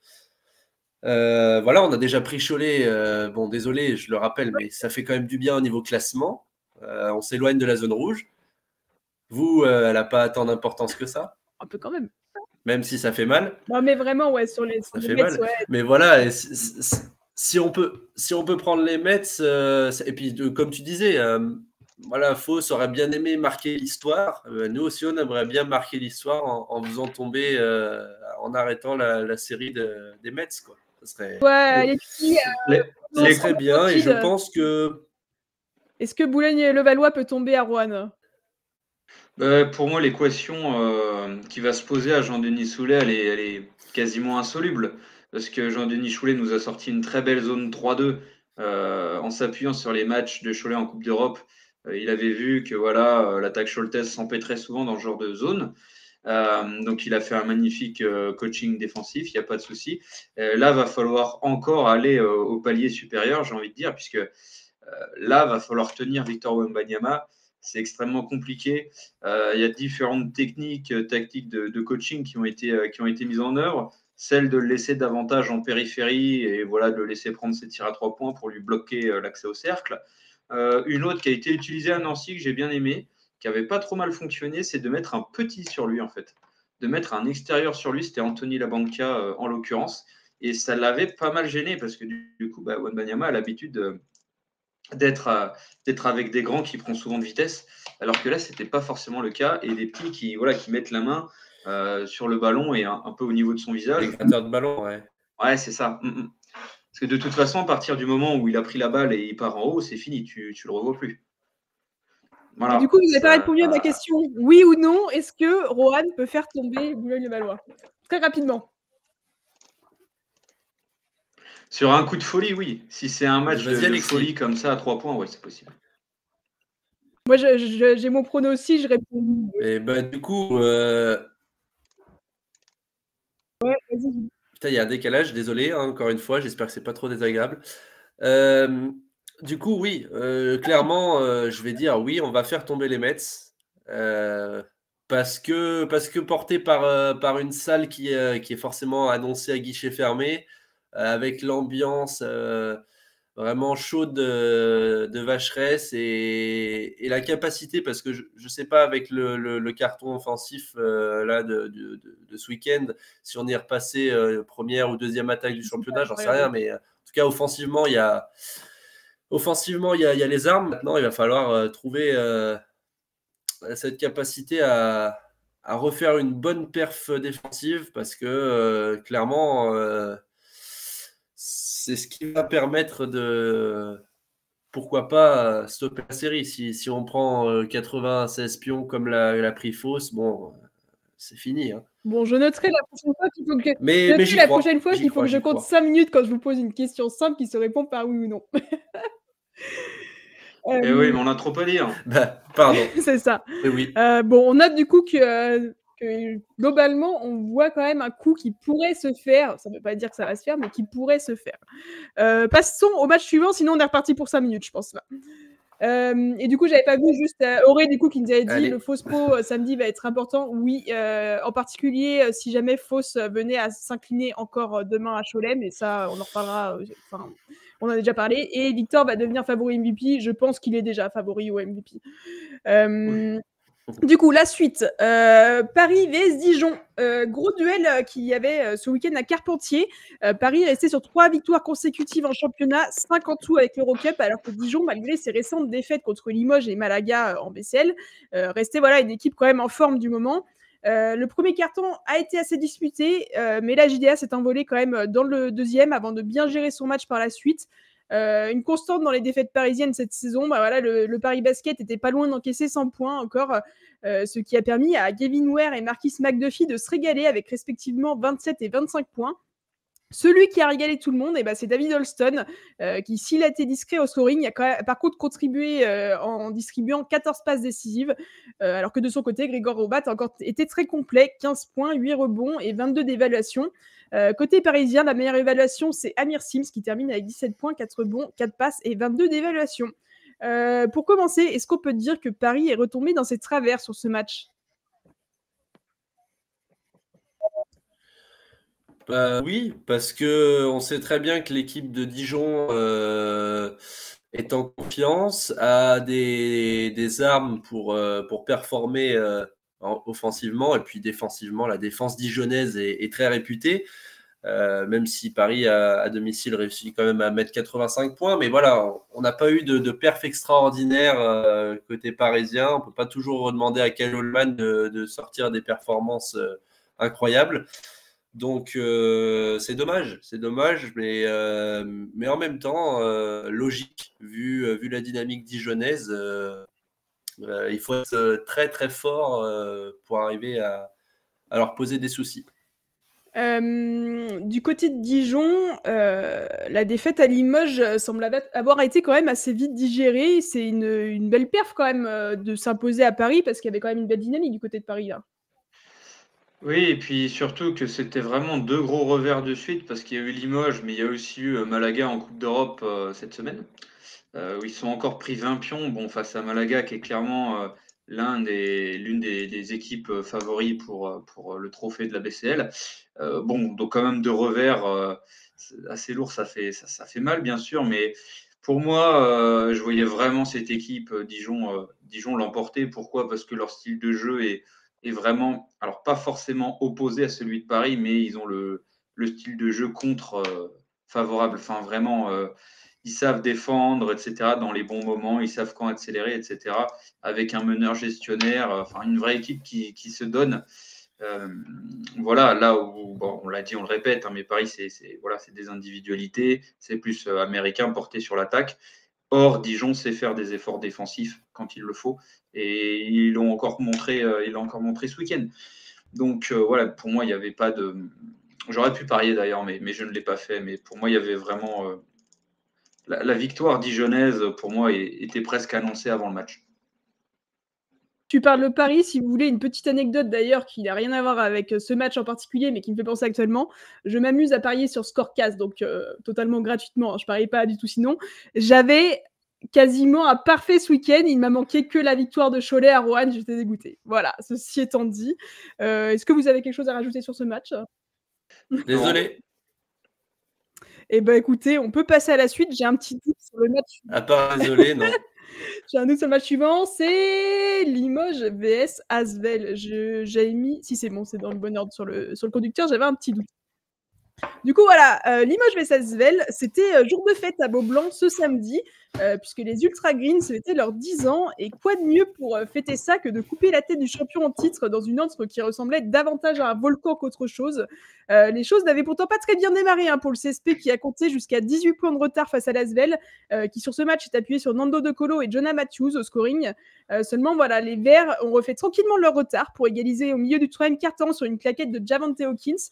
Pas suffisant pour repasser devant à ce moment-là, puisque les Villeurbanais en ont remis une couche, sans néanmoins réussir à se défaire d'Elie Mougeot, qui ont fini le match en trombe. Je vois un message dans le chat qui m'a coupé dans mon élan, mais je viens de voir un fait de votre analyse qui m'a beaucoup fait rire. Du coup, voilà, celui qui permet au CSP de passer devant, c'est encore une fois le capitaine, le patron Nicolas Lang, qui vient mettre un énorme 3 points à 2 minutes de la fin. Limoges va même terminer sur un 13-0 qui va définitivement mettre la tête sous l'eau à l'Asvel et faire exploser Beaublanc par la même occasion. Celui qui a été très très grand encore ce soir-là, c'est Bryce Jones qui termine avec 28 points, alors que Nicolas Lang, lui, en a inscrit 20 et a rajouté aussi 5 rebonds et 4 passes décisives. Question très simple, qui peut arrêter Limoges en ce moment ? Pau. Pas grand monde. Voilà, tu veux une réponse, tu veux des réponses. Oh, Pau. Non, mais sinon, sérieusement, c'est vrai que là, bon, du coup, voilà, j'avais posé cette question simple et je vous ai chambré un peu là-dessus tout à l'heure, mais c'est vrai que, bon, Limoges, en ce moment, c'est impressionnant quand même. C'est impressionnant et dans le sillage de Bryce Jones, voilà, il leur a manqué sur le début de saison et on voit que c'est le patron du CSP, clairement. On le répète à chaque récap, mais à chaque récap, il arrive à être vraiment régulier et à porter son équipe. Et puis, bah voilà, tu as parlé de Nico Lang aussi qui sort de la fenêtre internationale en pleine forme, le sniper, le serial shooter, voilà, trouver tous les qualificatifs que vous aimez, mais voilà, c'est très impressionnant. Et puis dans la cathédrale de Beaublanc, impossible de perdre. Enfin, les joueurs ont tout donné et voilà, ça n'a pas plu à Monsieur TJ Parker qui l'a. Mais Ouais, bah justement, il y a eu un autre, j'attends l'analyse de TJ dans le chat. Auré, du coup, notre Limoujo du chat, qui me dit Bryce Jones MVP. Bah, c'est vrai que là, en ce moment, c'est très costaud et qui ajoute Massimo est un magicien, en toute objectivité, c'est le meilleur coach du championnat. Le meilleur, je sais pas, je pense qu'il y en a plusieurs qui peuvent prétendre, mais ce qui est sûr, c'est qu'en tout cas, il peut prétendre à ce titre sans problème avec d'autres, peut-être, mais en tout cas, il peut y prétendre, ça, c'est certain. Ce qu'il fait, c'est quand même très, très beau, là. Du coup, Katia qui dit Asvel, rien dire, tout va bien en ce moment, il ne faut pas s'inquiéter. Bah écoute, ça me fait ma transition sur l'Asvel. L'Asvel qui reste bloqué à une petite victoire à l'extérieur cette saison en Betclic Elite au Portel, qui se déplace en plus à Monaco demain. Est-ce qu'on doit s'inquiéter quand même pour cette équipe au regard de ses ambitions? Ouais, l'inquiétude est légitime puisque bon, au début de saison, on pouvait se dire bon allez, les joueurs se connaissent pas, c'est une nouvelle équipe, on a tout renouvelé. Allez, bon, tu peux perdre une fois, mais pas 15. Bon, outre la blague évidemment et la référence faite au tuche, bon, les défaites à l'extérieur s'enchaînent et on peut plus dire que c'est un faux pas. Hein, c'est plus possible de rester sur cette position. Moi, ce qui m'interpelle et ce qui m'interloque même parfois, j'ai l'impression qu'il n'y a pas vraiment de hiérarchie dans cette équipe, justement parce que peut-être ça gagne plus trop. Et donc, TJ Parker tente des paris, tente de remodeler son effectif. On voit Amine Noah et Antoine Dio, qui sont deux membres du 5 majeur, qui jouent respectivement 8 et 9 minutes. Voilà. Antoine Dio, alors qu'en début de saison, ne jouait quasiment pas, propulsé dans le 5 majeur, donc c'est bien, on pourrait dire il fait confiance. Puis au final, il joue que 9 minutes. Il finit Fanny, c'est ça. Youssouf Afal, qui est dominant, en joue 21. Nando De Colo, je trouve, joue trop, 25 minutes. Je me souviens en début de saison, TJ Parker avait dit oui, Nando m'a fait part de sa volonté de jouer quelques matchs, notamment Cholet, le Portel, parce que ça lui tient à cœur. Mais le projet, je crois, en début de saison, c'était vraiment de réserver Nando De Colo pour l'Euroleague. Parce que, comme TJ Parker l'a rappelé, on n'a pas le Nando du CSK, on n'a pas le Nando du Fener. Il a 35 ans. En effet, s'il a 35 ans, tu en tires les conclusions et tu le reposes. Quand il joue au Fener, je ne suis pas sûr qu'il jouait tant que ça. Alors, il ne faisait pas tous les matchs, je crois, en championnat turc. Voilà, après, je ne suis pas coach, encore une fois, mais première. Voilà, la différence qu'il peut y avoir, par exemple, avec un Monaco, du coup, qui joue l'Euroleague aussi, c'est qu'on a l'impression voilà, qu'il y a une vraie hiérarchie en fait en Euroleague et que du coup, derrière, comme ça tourne pas trop mal en championnat, même s'il y a eu voilà, ces deux défaites, bah du coup, ils peuvent se permettre voilà, de faire tourner un peu plus. Sauf qu'on a l'impression que l'Asvel, du coup, n'a pas cette marge de manœuvre puisqu'ils ont un besoin urgent de victoire et qu'ils le font quand même, quoi. Ouais, et puis ils sont un peu. Voilà, enfin, ouais, ils sont un peu struggle, quoi. Ils sont vraiment dans le dur. Dans le dur complet, quoi. Zachary Rizaché qui était censé passer plein temps avec le groupe pro qui sur le banc, qui joue pas. Charles Cahudi joue 10 minutes alors que c'est censé être un maillon essentiel de cette équipe. Voilà, après, je comprends évidemment TJ Parker qui souhaite se dépêtrer de cette situation qui est vraiment inconvenable et qui tente de trouver des solutions, voilà, en peut-être changeant la formation, etc. Quoi qu'il en soit, force est de constater que ça ne marche pas vraiment. Et ce n'est pas contre Limoges, à mon avis, qu'ils allaient faire le coup du siècle. Petit aparté, évidemment, sur voilà, cette conférence de presse qui a été relayée sur les réseaux sociaux, qui a suscité les indignations. Déjà, il y avait eu un petit épisode suite à cette phrase sur Nando De Colo qui a 35 ans, etc. Où en réalité, je trouvais que les proportions avaient été un peu énormes puisque bon, TJ Parker ne fait que dire, c'est vrai que c'est Nando De Colo, il a 35 ans, c'est pas celui de Fenerbahçe, etc. Je pense pas que c'était maladroit par rapport de au le fait qu'il y dénigrer. a 26 joueurs. C'est pas forcément. Ouais, voilà, moi je pense que c'était vraiment pas méchant sur le coup. Maladroit. Voilà, mais bon, là, en revanche, la conférence de presse, juste venir maugrer 14 foot à 28, 14 foot à 28. Ouais, faites votre analyse. Bon, franchement, j'ai pas regardé le match, donc je sais pas s'il y a vraiment eu voilà, des fautes qui pouvaient être sifflées côté Limoges qui ne l'ont pas été, ou si c'est juste qu'ils ont bien défendu sans faire faute, ce qui est aussi possible en soi. Mais en tout cas, je trouve la réponse vis-à-vis des journalistes un peu hautaine, voilà, un peu méprisante. Ça fait vraiment mauvais joueur, je trouve. Et c'est pas la première fois, pour en avoir discuté avec quelques journalistes, que quand TJ Parker arrive en salle de presse et que l'Asvel perd, le discours est minimaliste, pour ne pas dire se limiter à trois mots. Voilà. Et je trouve ça un peu dommage parce que ça fait aussi partie du métier de coach que de répondre évidemment aux sollicitations de la presse, y compris lorsqu'on est on traverse des zones de turbulence. Bien sûr. Auré qui dit 27-8 le dernier carton, ouais, finit notamment par un 13-0. Bon, je vous propose de passer à la suite. J'aimerais bien qu'on arrive à faire tous les débriefs avant que Hugo Benitez arrive. Ça va être compliqué. Ça peut le faire encore. Hein. Normalement, il arrive vers 21h. Du coup, Bourg vs Nancy.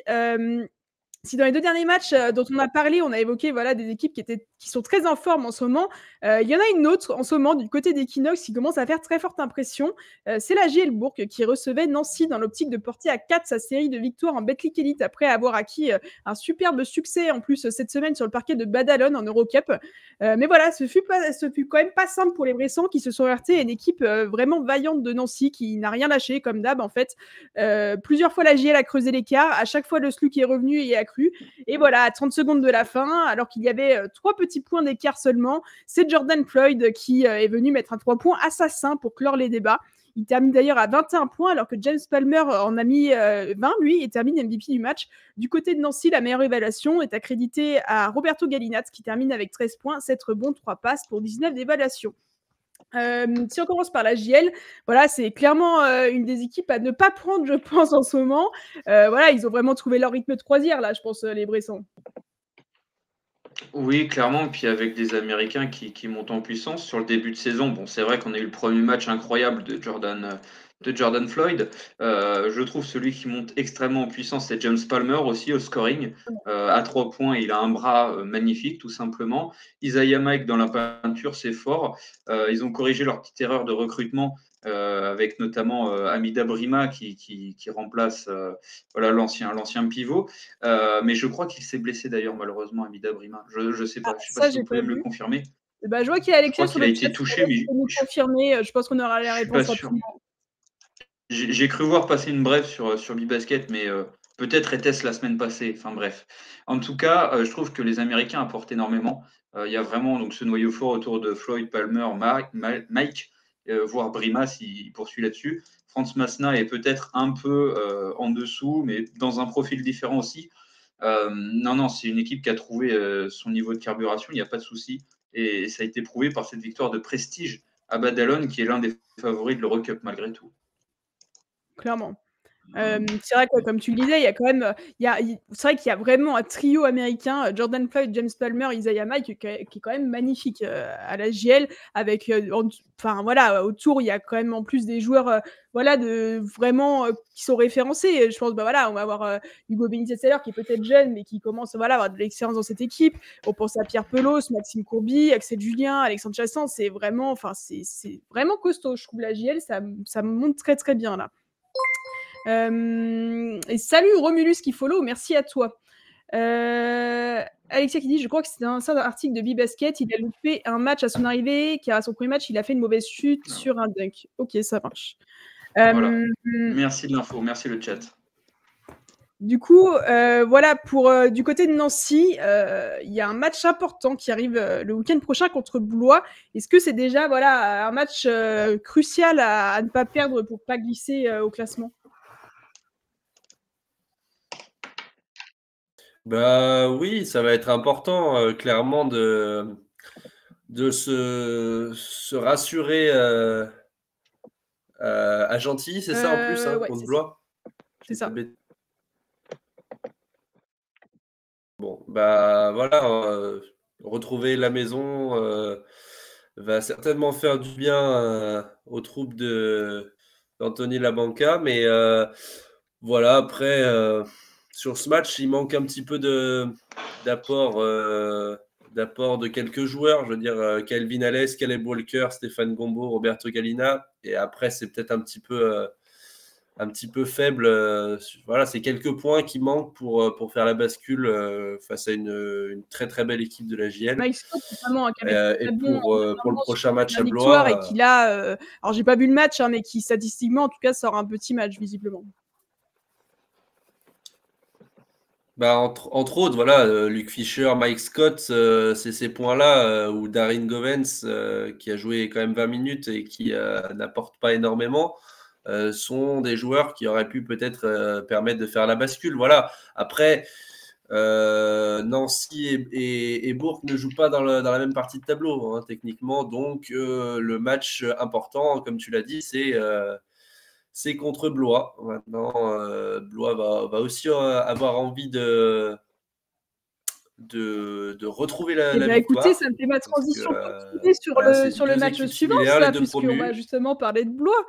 C'est parfait, cette transition est parfaite. On va parler du coup de Monaco vs Blois, et c'était justement un déplacement périlleux qui attendait Blois à Gaston Médecin face à une Roca Team qui s'était relancée en championnat quelques jours plus tôt au Mans. On n'a pas parlé, hein, mais un peu plus tôt dans la semaine, du coup, il y avait eu un match décalé de la dernière journée, le mardi, où c'est du coup Monaco qui s'était imposé au Mans. Donc voilà, je pense qu'ils avaient à cœur, Monaco, de redevenir maître dans leur salle. Et de son côté, l'ADA, c'est une seule victoire en 6 matchs avant ce match-là, qui en plus devait faire sans Jamie Smith, blessé et qui était mis au repos sur ce match. Voilà, ils ont été un peu au contact de Monaco dans le premier quart-temps, mais après, dès le deuxième, Monaco a creusé, puis a géré tranquillement son match. Ça a été l'occasion de faire tourner du côté de Monaco, puisqu'on peut notamment noter le gros temps de jeu de Yohan Makoundou, qui a joué 28 minutes, et Eddie Okobo, qui termine MVP du match avec 16 points, 4 rebonds et 19 d'évaluation, mais seulement 18 minutes de temps de jeu. J'ai noté quand même côté ADA un 3/6 de notre invité de la semaine dernière à 3 points, alias Timothée Vergia. Et sinon, niveau meilleur éval du côté de l'ADA, c'était Keandre Cook avec 16 points, 5 rebonds, 4 passes et 21 d'évaluation. Si on commence avec Monaco, est-ce qu'on peut dire que ces 2 victoires en une semaine contre Le Mans et Blois ont permis de laisser passer l'orage qu'il y a eu un petit peu et qu'on va retrouver là maintenant le rouleau compresseur qu'on avait un peu en début de saison? Bon, oui, je pense que ça y est, la secousse est passée. Maintenant, la Roca Team navigue en eau un peu plus calme, sachant qu'en plus, comme tu l'as très bien dit, ils ont donné du temps de jeu à des joueurs qui en ont un petit peu moins, comme Yohan Makoundou. Enfin voilà, c'est très très bien réparti en termes de temps de jeu et de marque. C'est-à-dire que tout le monde a participé à la fête. Pour l'instant, la copie était parfaite face à une ADA Blois trop faible pour l'emporter à Gaston Médecin, hein, malheureusement. Côté ADA, certes, c'était Monaco en face, il y a des blessés, donc comme je disais avec Jamie Smith, c'est un peu compliqué. Malgré tout, du coup, désormais, on est donc à 6 défaites sur les 7 derniers matchs. Il va quand même être temps de gagner, là, notamment, justement, ce déplacement à Nancy dont on parlait juste avant, qui va commencer à être vraiment très important, non? Oui, bien sûr. Bien sûr, mais comme il faut le rappeler, Monaco, c'est pas le même tableau, c'est pas les mêmes effectifs, bien sûr, et on voit très bien que Blois, dès qu'il y a un joueur qui est blessé, la perte est éminemment préjudiciable. Donc forcément, ça joue beaucoup dans la balance, surtout face à des effectifs pléthoriques comme Monaco. Le but, c'est que Jamie Smith il soit rétabli pour jouer le match contre Nancy. Et je pense que c'est là aussi, parce que Blois n'a pas eu un calendrier facile sur cet ensemble de matchs. Et donc, il va falloir retrouver de la confiance. Alors bon, ça ne sera pas facile, ça sera gentil en plus. Pour eux, c'est sûr que l'euphorie de la montée, je pense que l'effet s'est un peu tassé. Et maintenant, il va falloir aller batailler comme tout le monde pour aller arracher son maintien. Et ça commence dès samedi prochain, gentil. Voilà, il faut tourner la page de cette première partie de saison. Et maintenant, il faut repartir à la guerre face aux équipes abordables. Et je pense que la Diablois est tout à fait capable de le faire. Très bien. Et ben, est-ce que vous avez quelque chose à ajouter sur ce match avant de passer au dernier? Bien, rien de plus. Dire non. Allez, on passe au dernier match, du coup, comme ça on aura fait tout ce qu'on voulait avant la fin de l'émission. Pau vs Nanterre. Léon Bernet qui retrouvait 2 de ses héros de l'an passé, puisque Justin Bibins et Amadi Ndiaye, du coup, rendaient visite avec leur nouveau club de Nanterre à Pau, où ils ont soulevé l'an passé la Coupe de France. Et ça aurait été disputé quand même au Palais des Sports, où l'élan Bernet espère, j'imagine, accrocher un maximum de victoires dans sa mission maintien. Et plusieurs fois, les deux équipes ont pris l'avantage. Le bourreau de ce soir pour Pau se nomme justement Justin Bibins, qui n'aura pas fait de cadeau à son ancienne équipe, avec 19 points, 3 passes, 6 fautes provoquées et 22 d'évaluation, alors que Gigi O'Brien a été précieux avec 12 points, 8 rebonds, 6 passes et 19 d'évaluation. Côté Paula Cortez, on a une grosse perte, c'est Vitaly Chikoko qui a porté son équipe avec 24 points, 5 rebonds et 26 d'éval. Voilà, si on commence par Nanterre, est-ce que cette victoire, voilà, c'est le résultat aussi du travail pour intégrer les pigistes qui commencent à porter ses fruits?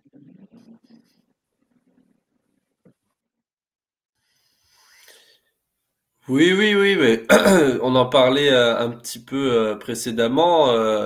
Je pense que ça y est, l'intégration de J.J. O'Brien en très bon facilitateur de jeu aussi a fait du bien. Les rôles sont bien répartis et voilà, ça fonctionne bien. Notamment, là, c'est la paire de meneurs Justin Bibins, Benjamin Sen qui a été incroyable pour l'emporter au Palais des Sports de Pau. Voilà, c'est une victoire qui fait du bien et où chacun a pu contribuer à peu près. Quand on regarde la feuille de stats, c'est très très cohérent. Chacun a mis sa pierre à l'édifice. Donc, une victoire qui va faire du bien pour la JSF, ça c'est clair. Ah bah ça c'est certain. Du côté de Pau, voilà, il y a un déplacement à Fos. On en a parlé tout à l'heure, justement, on en parlait dans le chat. Déplacement à Fos ce week-end. Est-ce qu'on peut parler déjà d'un match capital pour le maintien du côté de Pau? Ça va faire partie de ce genre de match de la peur. Alors, on avait déjà un peu utilisé ce terme lorsqu'on avait eu Rouen Fos, hein, c'est ça. Tu me trompes pas, Jules? C'est ça, on avait déjà eu. Ouais, voilà. Ça. Et bon, on retrouve encore Fos dans ce genre de match. Donc, ça démontre bien que c'est crucial pour eux de gagner. Voilà, dans ce match-là, on voit aussi une équipe qui peut s'ajuster financièrement d'une équipe qui ne peut pas. Hein, parce que, voilà, tout simplement, on a des blessés côté Nanterre, on prend 2 recrues, alors qu'il n'y a même pas de blessés côté Béarnais, mais on aimerait juste avoir un peu plus de monde sur le banc de touche. Donc voilà, c'est les limites aussi financières, évidemment, qu'on ne connaît que trop bien. Voilà, là, ça va être évidemment un match à ne pas perdre. Comment ? Il y a une justice. Il y a une justice. C'est vrai qu'on a fait les frasques financières du côté de Pau la saison passée et il faut réparer les pots cassés. Allez, ça faisait longtemps. Hein, ça faisait longtemps. Ouais, faut vraiment pour balancer des sons sur ce stream quand vous faites des blagues. Et non. Mais malheur aux perdants la semaine prochaine parce que tout simplement, voilà, les deux équipes savent qu'elles sont en danger. Elles sont au coude à coude au fond du classement. Et donc, la victoire, vraiment, est un objectif final et terminal du côté des deux formations. Donc, ça peut être un match très, très intéressant, d'ailleurs. Alors, je ne dis pas que ça sera le meilleur basket de France, mais je pense qu'il va y avoir beaucoup de tension dans ce match. C'est un match avec une certaine importance et qui a... Enfin, voilà, c'est des concurrents directs, quoi. Théo qui dit « I want my money back », possiblement. Eh oui. Margaret Thatcher, apparemment aussi, mais avec l'Union européenne sur un tout autre front. C'était pas un chèque qu'on voyait sur la photo de la Coupe de France, bah voilà, une petite info en direct. Antibes vient de sortir Paris de la Coupe de France. Intéressant, pour les gens qui sont toujours en Coupe de France, écoutez. D'accord. Et bah écoutez, c'est très bien. Il nous reste 5 minutes du coup pour faire le point sur le classement et sur les matchs de cette semaine, donc ça va être parfait. Le classement, du coup, il est là, avec Boulogne-le-Valois qui prend seul la tête du championnat suite à la défaite du coup de Cholet. Cholet qui complète néanmoins quand même toujours le podium avec Monaco. Limoges et Bourg qui se replacent bien en 5e et 6e position alors que ça continue de glisser pour Le Mans et Blois. Plus bas, on a Roanne, Gravelines et Strasbourg qui se donnent de l'air sur la zone rouge, alors qu'en bas de classement, Fos et Le Portel restent relégables avec Pau juste au-dessus dans la ligne de mire. La preview. On va commencer déjà. Donc demain, il y a 3 matchs qui ne font pas partie de la prochaine journée. On aura déjà 2 matchs en retard puisque Cholet reçoit Fos pour le compte de la 2e journée et Roanne reçoit les Mets pour la 4e journée. Alors qu'on a un match avancé de la 14e journée avec un gros duel entre Monaco et l'Asvel à Monaco. Donc voilà, ça c'est pour ces matchs en retard et avancés. Et maintenant, ça va envoyer du pâté. Ouais, je pense, ouais. Et du coup, la preview. On surveillera bien les arbitres. Hein ? On surveillera bien les arbitres quand même, histoire de faire notre analyse. Merci Alexis. Du coup, la preview de cette J12. 4 matchs le vendredi avec Le Portel qui tentera de faire tomber Cholet au chaudron. Gravelines qui voudra enchaîner à Sportica face à Limoges. Un match important en bas de classement, du coup, on l'a dit, entre Fos et Pau. Alors que du coup, Dijon recevra Roanne dans un match qui s'annonce aussi passionnant. Le samedi, 3 matchs. Le Mans d'abord qui essaiera de stopper sa série de défaites face à Strasbourg. Nanterre de son côté recevra la JL Bourg. Et enfin, un duel de promus à Gentilly entre Nancy et Blois. Pour terminer le dimanche, l'Asvel recevra Paris pour préserver son invincibilité à domicile, alors que dans le même temps, Boulogne-le-Valois recevra Monaco dans une très très grosse affiche de haut de tableau. Bon, j'ai déjà ma petite idée sur votre réponse, mais quel match vous hype le plus sur cette journée ? Eh bien, je vais être un peu... Oui, ouais, mais bien sûr, le Boulogne-Monaco, mais tellement il est fou que j'ai même pas envie de le choisir en fait. Non, franchement, Nancy-Blois, j'ai beaucoup envie parce que c'est le duel des promus. Et ces deux équipes qui, je trouve, qui se sont très bien structurées pour la Betclic Elite dans leurs effectifs. Donc ça peut être très sympa. Et aussi le match Fos-Pau-Orthez. Voilà, peut-être contre-intuitivement, mais ça va être un match très important. Et je pense que c'est là qu'on va avoir beaucoup de choses. C'est des matchs qui comptent, quoi, qui ont de l'importance. C'est ça, c'est des matchs avec de l'enjeu. Ça joue, quoi. Et pour toi, du coup, Jules ? Si je dois faire marcher, moi en plus, j'ai un week-end assez calme. Donc, je vais pouvoir regarder un peu plus le basket et les matchs en entier ce week-end pour mon grand plaisir. Donc, je vais partir. Alors, Formule 1 le vendredi, Dijon-Roanne, forcément. Le samedi, je pense que le Nanterre-Bourg va être intéressant aussi. J'aimerais bien avoir un œil sur ce match. Et puis le dimanche, on finira avec la cerise sur le gâteau, le choc de haut de tableau entre les Mets et... Une petite frite et un coca aussi, Jules. Voilà, tout à fait. Et un petit McFlurry, Kit Kat chocolat. Si je peux rajouter un match, c'est vrai qu'il y a beaucoup de matchs très intéressants. Il y a un match dont on n'a pas parlé et qui, je pense, peut quand même être intéressant. C'est un petit Gravelines-Limoges, parce que Gravelines, bon voilà, c'est encore tout frais, tout récent. Ça peut aussi être l'histoire d'un match, mais je me dis que ça peut aussi vraiment être une nouvelle dynamique face à une équipe qui est très très en forme comme Limoges. Je me dis que ça peut potentiellement être un match très intéressant aussi. Donc voilà. Et un beau duel de coach en perspective. Tout à fait. De coach avec un gros caractère. Va falloir partir en multiplex. Ouais, c'est ça. N'hésitez pas à nous rejoindre. Il y a vraiment des très très belles affiches. Discord, parce que certains l'ont déjà vu sur Discord. Je m'amuse des fois à me faire moi des petits multiplex sur mon écran. Je mets à peu près tous les matchs qui sont disponibles. Donc voilà, je vous remets le lien du Discord. N'hésitez pas à nous rejoindre dessus pour parler des matchs. C'est très cool. Il y a des habitués qui sont quasiment tout le temps là les week-ends pour parler des matchs et tout. Ça m'arrête de partager les matchs ensemble plutôt que de regarder chacun de son côté. Donc n'hésitez surtout pas à nous rejoindre. Et puis voilà, je vais vous envoyer les autres réseaux en même temps. N'hésitez pas à nous rejoindre sur Insta. C'est là que du coup on vous fait notamment découvrir le week-end les invités du récap. Twitter où je suis souvent là en fait pour parler de basket. Et YouTube pour pouvoir voir les replays aussi de nos émissions. Donc voilà, n'hésitez pas à nous rejoindre. On va attendre qu'Hugo arrive. Normalement, il devrait arriver, je pense, dans une petite minute. Si vous avez des petites questions à nous poser sur l'émission, écoutez, n'hésitez pas, c'est le moment. On a rarement des petits temps de pause comme ça, donc n'hésitez pas. Voilà, que dire de plus ? Si, on peut aussi. C'est une dinguerie. Alors, moi. Ah bah, vas-y, mon Jules. Je crois qu'il y a quelqu'un. Arrivé, puis alors, on est dans des timings de fou ce soir. Exceptionnel. Est-ce que tu nous entends, Hugo?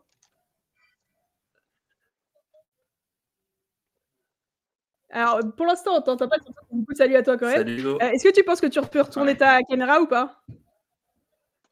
Alors, ok, bah, c'est parfait comme ça. Ouais, c'est bien. Les gars, vous entendez bien Hugo aussi? Pas du tout, comme d'habitude, mais je vais me reconnecter. C'est bon. Ok, bon, bah Alexis, on te laisse essayer de gérer. Je vais te mettre à l'écran du coup, Hugo. Ouais, c'est bon, vous m'entendez? Hop là. Ouais, nous on t'entend bien. Du coup, salut Ok, Hugo, parfait. merci déjà d'avoir accepté du coup notre invitation sur le récap. Comment ça va déjà? Comment vas-tu là aujourd'hui après ce week-end? Bah, merci à vous de m'avoir invité. Ça va bien là. Après une victoire, ça va forcément bien. En plus, on a eu une grosse semaine la semaine dernière en gagnant à Badalone. Et là, enchaîner avec Nancy à domicile, c'était important. Donc ouais, ça va bien. Ouais, du coup, là, j'allais en parler. Justement, c'était une grosse semaine. Ouais, bah là, on peut déjà parler de ce match à Badalone. Ça vous place du coup de nouveau premier en Eurocup. J'imagine que c'est quand même quelque chose d'important pour vous, que ce soit pour l'équipe, pour le club, pour la ville. Ouais, c'est sûr, c'est quelque chose d'important. On avait à cœur de montrer aussi qu'on méritait d'être en Eurocup. Parce qu'avec la saison qu'on a fait l'année dernière, notre place n'était pas forcément légitime. Mais je pense que pour l'instant, on a très bien commencé. Et maintenant, c'est rester premier le plus longtemps possible et jusqu'à la fin, pourquoi pas. En Betclic Elite, voilà, on en parlait tout à l'heure quand on débriefait le match face à Nancy. C'est pareil, en ce moment, on sent que ça marche très bien. Il y a une petite période un peu plus compliquée hein, dans la saison, mais là, ça y est, maintenant c'est parti. On sent que vous avez vraiment trouvé quand même votre rythme. Hein. Ouais, c'est sûr que avant la trêve, on a perdu pas mal de matchs. Après, le calendrier était pas facile parce qu'on a quand même joué Lasvel et Monaco chez eux. On a joué le Valois et Cholet qui sont en haut de tableau. Et aussi, il fallait le temps qu'on apprenne à jouer ensemble parce qu'on a eu la prépa, mais bon, le championnat est arrivé vite, donc maintenant je pense que tout le monde commence à trouver ses marques. Toi, individuellement, tu le jugerais comment ton début de saison dans cette équipe? Moi, individuellement, je pense que mon début de saison il est assez bon. Après, forcément, j'aurais mieux faire quand même parce que je sais que je peux encore plus apporter à cette équipe, notamment dans le leadership où il faut que je progresse, mais aussi une un de mes points négatifs, on va dire, sur le début de saison, c'est mon adresse, notamment à 3 points, où je pense que je peux être largement meilleur. Et puis voilà, donc globalement, il est bon, même si je sais sur quoi il faut que je progresse pour pouvoir encore plus aider l'équipe cette année. C'est important pour toi d'avoir notamment, je pense à un meneur d'expérience comme Axel Julien, d'avoir un meneur comme ça aussi pour t'épauler, te donner des conseils pour progresser? Ouais, forcément, c'est important parce que Axel, maintenant, ça fait plus d'un an qu'on joue ensemble. Donc, on se connaît bien, tout ça. Mais même depuis l'année dernière, il me donne beaucoup de conseils avec toute l'expérience qu'il a acquis durant sa carrière. Et ouais, on parle beaucoup parce qu'en plus, on défend l'un sur l'autre à l'entraînement la plupart du temps. Donc, ouais, on échange vachement sur des situations, sur comment lui voit les choses, comment moi je vois les choses et comment on peut s'améliorer. Ok, du coup, je pense que du coup, on t'en avait un peu informé. On voulait te demander ton 5 de légende LNB. Je sais pas si tu l'as préparé ou si tu veux le faire là en freestyle. Sachant que voilà, c'est pas forcément les meilleurs joueurs LNB, ça peut aussi être les joueurs avec qui tu as aimé jouer, les joueurs qui t'ont le plus marqué toi. Donc voilà, c'est à toi de nous faire ton 5. Ouais, ça, j'y ai pensé un peu. Ouais, c'est des joueurs contre qui soit j'ai joué, soit avec qui j'ai joué. Donc en meneur, je vais mettre David Holston parce que je l'ai affronté plusieurs fois et à chaque fois c'est une galère de défendre sur lui et quand on voit avec l'âge qu'il a ce qu'il arrive à faire encore c'est incroyable je trouve. Après j'ai repris un autre meneur, j'ai pris Thomas Hurtel aussi parce que pareil je l'ai affronté une fois quand il était à Lasvel et vraiment c'est un des joueurs sur qui j'ai eu le plus de mal à défendre et ouais, à contrôler. Après on connaît son talent. Après, en poste 3, je vais prendre Danilo Anduzic, donc un joueur avec Évidemment. qui j'ai joué à Bourg, ouais, qui est au Partizan maintenant, qui était à Monaco l'année dernière, qui est un joueur super, super talentueux. C'est un des joueurs, je pense, le plus talentueux avec qui j'ai joué. Et ouais, franchement, c'était un plaisir de jouer avec lui parce que en plus, on sentait que c'était un mec qui aimait le basket, quoi. Il aimait jouer et il était toujours capable de nous sortir des actions, des jolies actions, que ce soit à l'entraînement ou en match. Et ouais, en fait, il était assez imprévisible. Même moi, qui ai joué au final un an et demi avec lui, j'étais toujours impressionné par des actions qu'il faisait et de voir aujourd'hui ce qu'il fait en Euroleague, c'est fort aussi. Après, poste 4, bah, j'ai pris Zachary Peacock aussi, Ah, qui est c'était le meilleur sûr, joueur de je l'histoire de la l'avais GL, je noté pense. d'avance. Je l'avais noté d'avance. Ouais, ouais. Ouais, c'était sûr, c'était sûr. J'ai eu la chance de jouer avec lui aussi. Et bah, de voir aussi ce qu'il a fait pour la JL et la manière dont il a porté l'équipe. Il a amené l'équipe en Pro A, avec plein d'autres joueurs aussi, mais il a réussi à finir MVP de Pro B et après MVP de Pro A. C'était assez incroyable. Et ouais, donc j'ai choisi lui aussi. Et aussi, c'est Danilo et lui, c'est deux joueurs qui m'ont aussi beaucoup aidé parce que quand je suis arrivé en pro, c'était eux les leaders de l'équipe. Donc c'est un peu eux aussi qui m'ont aidé et qui m'ont montré le monde professionnel. Et après, en intérieur, je vais prendre Mustapha Fall, qui était à Lasvel aussi, qui m'impressionne aussi bah, de par ce qu'il fait en Euroleague maintenant, là, sa domination physique. Je pense que ouais, c'est un des meilleurs postes 5 d'Europe et j'aime aussi le fait qu'il soit instoppable au poste bas, quoi. C'est pas juste un poste 5 à qui on envoie des alley-oops, c'est vraiment on lui donne la balle et on le laisse se débrouiller, quoi. Et c'est ça que j'apprécie aussi. Dominant avec Lasvel, avec Chalon aussi, hein, qui avait été très fort lors du titre avec Chalon juste avant. Ouais, c'est vrai, ouais. Ouais, c'est vrai. Vas-y, Jules, je vois que tu as une question. Et j'en profite parce que c'était une remarque qu'on s'était fait avec Alexis pour coacher ce joli 5. Est-ce que tu as un coach qui te vient en tête, quelqu'un? Parce que voilà, sur 3 saisons, tu as quand même eu Savo Vucevic, Laurent Leniam et Freddy Fotou. Sur ces 3 coachs ou peut-être d'autres coachs plus jeunes qui t'ont marqué et qui sont importants dans ton parcours? Je ne vais pas prendre mon coach actuel, ce serait trop facile. Mais non, je vais prendre Pierre Murtin, forcément. Parce que bon, il est décédé maintenant, mais bon, c'est un homme qui m'a marqué à vie. Et ouais, je pense que pour coacher ce 5-là, ce serait pas mal. Après, je pense qu'il les ferait beaucoup courir, parce qu'on courait beaucoup avec lui à l'entraînement. Donc ça plairait pas à tout le monde. Mais ouais, ce serait marrant. Ça plairait pas à qui de courir comme ça? Balance des noms. Bah, bon, c'est pas un secret, mais Zachary Peacock, il arrivait en fin de carrière quand j'ai joué avec lui. Donc C'est vrai. c'est pas celui qui aimait le plus courir, quoi. Et même, fallait le ménager aussi. Les gars, vous aviez des questions, vous aussi, du coup, pour Hugo? Non, mais enfin, on parlait de Pierre Murtin, évidemment. Enfin, c'est un des cadres de la formation française pour moi, et l'école des meneurs de la Gielbourg lui en doit beaucoup, je pense. C'est vrai que tu as été champion de France U18 avec Pierre Murtin, si je dis pas de bêtises. Est-ce que c'est lui qui t'a convaincu de quitter, alors je crois que tu habites à côté de Perpignan, Toulouse, de base. Est-ce que c'est lui qui t'a vraiment convaincu de quitter ta ville natale pour aller faire tes gammes à Bourg?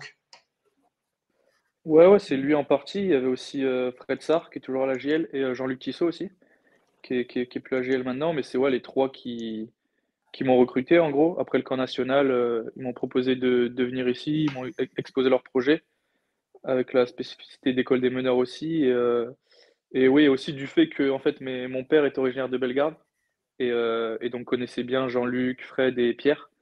Et donc, il avait moins de réticence, on va dire, mes parents avaient moins de réticence à m'envoyer là-bas, parce qu'ils savaient qu'ici ça travaillait bien, et aujourd'hui, je regrette pas du tout. Et voilà. Et te voilà maintenant étendard de la formation burgienne avec ton petit frère aussi qui arrive derrière, Elian, qui fait des stats monstres en espoir. Donc vraiment une école des meneurs louée et renommée, bien sûr. Est-ce que rétrospectivement, tu penses avoir fait le bon choix en ayant rejoint ce centre de formation? Bon, la question est un peu bête en soi, mais si c'était à refaire, est-ce que tu le referais? Est-ce que tu ferais peut-être les choses différemment dans ton parcours? Je ne sais pas, un prêt peut-être en division inférieure. C'est vrai qu'on a eu des joueurs, Hugo Robinho et Timothée Vergia, pour lesquels ça a été le cas. Et toi, tu es resté justement en première division et tu as su t'imposer. Ouais, c'est ça. Bah, un prêt en division inférieure, non, parce que ça n'a jamais été une option pour moi, parce que depuis que Savo Vucevic m'a lancé en pro, j'ai quand même toujours eu du temps de jeu, et j'essayais de prouver que je pouvais rester sur le terrain tout le temps. Et puis, non, non, si je devais refaire les choses, je referais exactement la même chose. J'ai rencontré des potes aussi à Bourg avec qui je suis toujours en contact, qui viennent en vacances chez moi l'été. Donc non, franchement, je regrette pas du tout mon choix. Vous avez donc d'autres questions, les gars, ou on passe aux questions du chat? Pourquoi la- pas, moi? Ouais, pourquoi, Vas-y. La petite question. pourquoi pas une petite question Vas-y, Jules, je te laisse. Vas-y. Je suis désolé, il y a encore un décalage son, mais je voulais juste demander à Hugo. Vous m'entendez? Oui, vas-y. Vous m'entendez ou pas du tout? Si. Ouais, c'est bon. Vas-y. Ouais, je voulais dire à Hugo, qu'est-ce que ça fait de jouer avec Jordan Floyd, qui est quand même un phénomène sur ce début de saison, enfin, il n'y a pas que lui, mais je veux dire, sur ton poste spécifiquement, qu'est-ce que tu apprends? Parce que tu disais à Alexis que voilà, des gars comme Axel, Julien, enfin, les JFL sont comme des grands frères, peut-être un peu pour toi et Ted, mais lui spécifiquement sur ton poste, qu'est-ce que tu apprends? Ouais, moi j'aime bien jouer avec lui. En plus, on est souvent sur le terrain ensemble. Et ouais, j'aime bien jouer avec lui parce que c'est un joueur de grand talent. Après, faut savoir aussi le canaliser, mais pas trop, parce que faut le laisser jouer, en fait, je pense. Mais des fois, ça peut nous faire défaut. Et je pense que depuis le début de l'année, ça nous a rarement fait défaut. Mais c'est sûr que c'est un joueur un peu fou et qui est capable de tout et qui peut débloquer des situations. Après, j'aime bien jouer avec lui parce qu'il met beaucoup de dribbles quand il joue. Et moi, j'aime bien courir aussi. Donc, ouais, il m'avait vachement impressionné au début de l'année en prépa, tout ça, par sa faculté à mettre des points très rapidement. Plusieurs fois, il a mis des 8 points d'affilée en 30 secondes sur 2 contre-attaques. Il met 2 tirs à 3 points après un drive. Les Donc ouais, 45 c'est le points genre de joueur justement qui. aussi, au premier match qui doivent être quand même, ça doit être quelque chose à vivre quand même quand c'est un gars de ton équipe qui fait ça. Ouais, c'est ça. Après, on est dans le match, on est pris dans le match, donc on se rend pas forcément compte, mais à la fin, on se dit qu'il a mis 41 points quand même, et heureusement, parce que sinon, on n'aurait pas gagné. Mais ouais, c'est ça, c'est des joueurs de talent qui peuvent te permettre de gagner des matchs, alors que c'est des matchs qui normalement t'aurais perdu. Donc ouais, c'est un plaisir de jouer avec lui. Ok, je vois dans le chat, n'hésitez pas si vous avez des questions pour Hugo, du coup, à les poser dans le chat. Yo-Yo qui demandait si tu avais une routine avant les matchs. J'ai pas spécialement de routine avant les matchs. J'écoute pas de musique avant les matchs pour essayer de rester concentré sur ce que j'ai à faire, tout ça. Mais sinon, non. Après, je vais à la salle. J'ai une routine d'échauffement, mais enfin, on va pas rentrer en détail. Et puis après, non, j'essaie de me concentrer sur le match. Madja ou Madjin, je sais pas comment prononcer ton pseudo, qui demande quel est le joueur, s'il y en a un, qui t'a le plus inspiré durant ta jeunesse. Moi, mon joueur préféré, c'est Ricky Rubio. C'est un des premiers joueurs que j'ai suivi quand j'étais petit, quand il était à Barcelone à l'époque. Et après, bah, je l'ai suivi quand il est parti en NBA, tout ça, avec l'équipe d'Espagne. Et ouais, j'adore son style de jeu, de mettre du rythme, de faire jouer les autres. Après, j'ai adoré le voir jouer à la Coupe du Monde aussi, parce qu'il a prouvé à tout le monde qu'il pouvait mettre beaucoup de points aussi. Coupe du Monde et au JO. Et ouais, c'est un joueur qui m'inspire, mais je regarde beaucoup de basket et je m'inspire de plein de joueurs, que ce soit en NBA, en Euroleague. Donc, il n'y a pas que lui, mais ouais, c'est mon joueur préféré. Yo-Yo encore qui demande. Et donc tu l'as pas encore rencontré, parce que je me souviens d'un anniversaire. Ouais, Vas-y, non, vas-y. non. La JL, ils avaient Un essayé de le anniversaire fait contacter. par la JL Bourg qui était plutôt sympa. Ouais, c'est ça. La JL avait essayé de le contacter pour me souhaiter mon anniversaire. Ça aurait été incroyable d'ailleurs. Mais non, ouais, je l'ai jamais rencontré. Bah, plus tard, sur un terrain, en équipe de France face à l'équipe d'Espagne, il lui reste peut-être quelques années quand même encore à faire en équipe d'Espagne. Ah, j'espère, ce serait beau. Du coup, je disais Yo-Yo qui demandait si tu avais des conseils pour des jeunes basketteurs qui voudraient devenir pro. J'ai pas forcément de conseils spécifiques à donner. Moi, tout ce que je peux leur dire, c'est assurez-vous de bien aimer le basket, parce que je pense bah, que c'est pas un secret il faut beaucoup de travail pour arriver en pro, mais je pense que si t'aimes pas le basket vraiment, t'aimes pas regarder des matchs de basket, jouer avec tes potes, tout ça, bah t'arriveras pas à être pro. Et juste faut pas perdre faut pas faut pas perdre l'amusement en fait. Faut pas oublier que le basket c'est un jeu, et juste jouer avec ses potes, avec ses frères, avec qui tu veux, mais juste jouer et s'amuser, c'est le plus important, je pense. Bah, tu vois, en parlant de tes frères, justement, il y a Théo qui dit si on fait un tournoi 1v1 entre les 3 frères Benitez, lequel gagne? Je vais te dire moi, forcément. Non, c'est moi. J'ai un grand frère qui joue au basket aussi, qui jouait au basket, qui est notaire maintenant, là, mais qui joue au basket. Et du coup, depuis tout petit, on joue tous les trois, on joue avec nos potes quand je rentre l'été à Toulouse. Et ouais, on a fait beaucoup de 1 contre 1, mais ouais, non, c'est moi qui gagne quand même. Toi, à propos de Ricky Rubio, le compte officiel de la Gielbourg qui disait on recommencera pour essayer de le contacter. Donc, tu vois, tu peux noter cette info, ils retenteront. Ça sera Salut plus la une surprise pote, alors. Boz. J'espère ils l'auront. Et du coup, bon, ça va être la dernière question. Question de Alena. Avec quel joueur es-tu le plus proche dans l'équipe? S'il y en a, parce que j'imagine que vous êtes tous assez proches quand même. Ouais, non, j'ai pas un joueur qui ressort. Après, c'est vrai que ceux que je connais le mieux, on va dire, c'est Pierre Pelos et Maxime Courby. Parce que ils étaient déjà là quand je suis arrivé en pro. Ils m'ont aussi beaucoup aidé à m'intégrer, à montrer comment ça se passe. Et maintenant, on a une très grande relation. Et ouais, je les remercie aussi pour tout ce qu'ils ont fait pour moi. Et ouais, c'est avec eux que j'ai des affinités avec tout le monde, mais que c'est eux que je connais le mieux parce que c'est avec eux que je joue le plus, quoi. Ok, bon, ça, il y a des allez la jeu dans le chat. J'avais Enfin, une il y a petite un allez la jeu. question Vas-y. avant d'enchaîner. J'ai une petite question. C'est vrai que tu es jeune, mais tu as déjà honoré le maillot bleu avec l'équipe de France. Et est-ce que du coup, pour toi, c'est de nouveau un objectif pour pouvoir goûter de nouveau à la saveur de l'équipe de France? C'est vrai que tu as longtemps été sparring partner. Je crois que c'est le match contre le Portugal où tu entres en jeu et tu es prévenu de dernière minute parce que David Michino est blessé et que Vincent Collet ou l'un de ses adjoints t'appelle pour que tu viennes. Et c'est quelle expérience de mettre le maillot bleu voilà, lors des fenêtres de qualif? Ouais, bah forcément, c'est un de mes objectifs, hein. Et c'est vrai que la première fois que j'ai mis le maillot bleu, c'était en 3-3, en U18.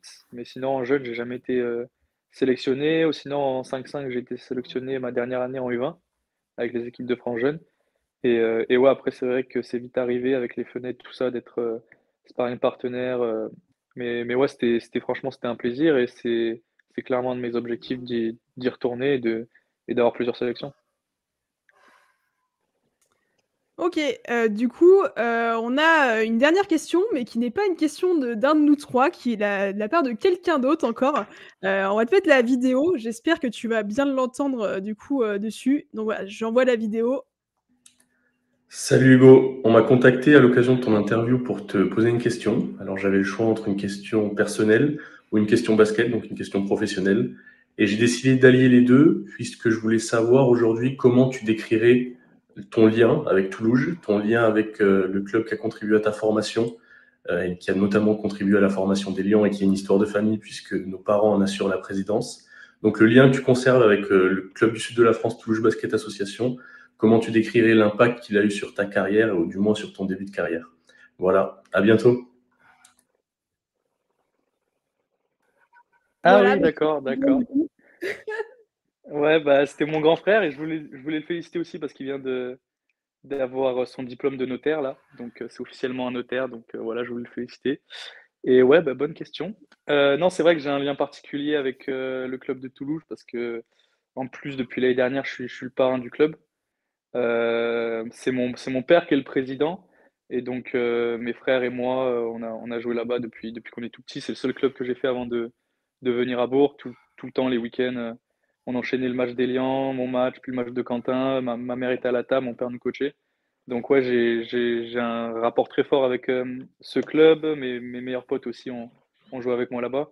Donc c'était vraiment cool. Et on adore se retrouver l'été pour jouer, pour revoir tout le monde et c'est vraiment sympa et je suis vraiment fier de le représenter dans toute la France et en Eurocup aussi. Donc ouais, en plus maintenant d'être parrain, après ça fait toujours bizarre parce que maintenant mes potes ils me charrient quand je vais jouer avec eux, ils m'appellent le parrain et tout, mais non les gars, je suis toujours Hugo et je préfère qu'ils m'appellent Hugo plutôt que le parrain et ouais, je resterai toujours lié à ce club et c'est très important pour moi. Ok. Du coup, on va passer. On a une dernière petite chronique à la fin, un peu plus rigolote, on va dire, si pour le dire comme ça. C'est Alexis qui nous l'a préparé. Du coup, je vais te laisser la parole, Alexis, pour faire ça. Oui, voilà, j'ai essayé de préparer une petite chronique entre mes révisions de partiel, puisque comme ton grand frère, je fais Lui, il a fini ses études de droit, mais moi, je suis encore en plein dedans. Et je t'ai concocté une petite rubrique un peu burger quiz. Alors, je ne sais pas si tu connais un petit peu. Très vite fait, mais si tu peux me réexpliquer. Ouais, je vais te réexpliquer, il n'y a pas de souci. En gros, ça s'appelle le burger de la mort. Bon, nous, on peut appeler ça le basket de la mort. En gros, je vais te poser une série de 10 questions à la suite. Et il faut que toi, tu enregistres dans ta tête les réponses. Alors, Ah les ouais, réponses d'accord, c'est bon. et les ressortir à la suite. Ok? Alors, ça peut être des réponses bonnes ou fausses, parce que par exemple, je peux te poser des questions genre que fait 46 moins 28 fois 72, quoi. Le but, c'est que je comprenne que tu te souviennes de la question et que tu dises un truc en rapport, même si c'est pas forcément la bonne réponse. Ok. Ça te dit Bah, je vais de essayer. participer un peu? De faire travailler C'est les des questions en ménages à rapport avec le basket 21h30? ou? Ouais. Ouais, c'est Ouais. sur du basket. J'ai essayé de le faire basket. Ouais. Ok. J'ai essayé d'accès local. Bon, alors on est parti. Alors, il y a des questions plus simples que d'autres, évidemment. Alors, première question. Quelle langue parle Isaiah Mike? Ok. Deuxième question. Si Pierre Pelos part à Monaco, s'appellera-t-il Rocher Pelos? Troisième question. Donne-moi le nombre de matchs joués avec la JL Bourg par Maxime Courby. Ok. Quatrième. Quelle lettre faut-il ajouter à Jordan Lloyd, le meneur de Monaco, pour obtenir un excellent meneur burgien? Nouvelle question. Quel est le sirop préféré de Freddy Fautou? Épelle-moi le nom de ce bon vieux Donatas Motiejunas. Oui, t'inquiète. Cite-moi le classement actuel de Bourg en championnat. Quel joueur burgien a utilisé Google Trad pour donner aux journalistes une bonne prononciation de son nom de famille? Et pour terminer, si toute la population d'un village de l'Ain est angoissée, est-ce qu'on peut dire que c'est un bourg en stress?